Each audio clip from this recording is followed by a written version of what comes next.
क्या आप जानते हैं कि परशुराम के पिता ने उनसे अपनी ही मां का सिर काटने को क्यों कहा था? असली कारण बहुत कम लोग जानते हैं। उनकी मां थी रेणुका और पिता थे महान तपस्वी ऋषि जमदग्नि।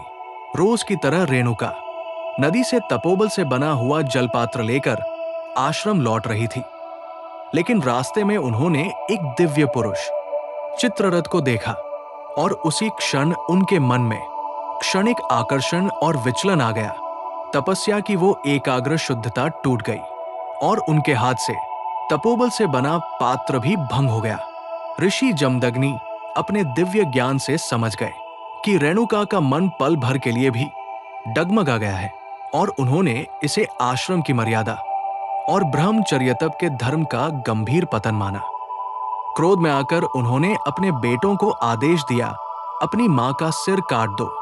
सभी पुत्र भय और मोह में पीछे हट गए, लेकिन परशुराम जी ने इसे व्यक्तिगत भावनाओं का नहीं बल्कि पिता गुरु की आज्ञा और धर्म की परीक्षा माना और बिना प्रश्न किए आदेश का पालन कर लिया। पिता उनके इस पूर्ण आज्ञा पालन से प्रसन्न हुए और वरदान मांगने को कहा। तब परशुराम जी ने अपनी मां को पुनर्जीवित करने का वर मांगा और कहा कि उनको ये स्मृति भी ना रहे कि मैंने उनका गला काटा था, और वैसा ही हुआ। उसी क्षण रेणुका देवी को जीवन वापस मिल गया।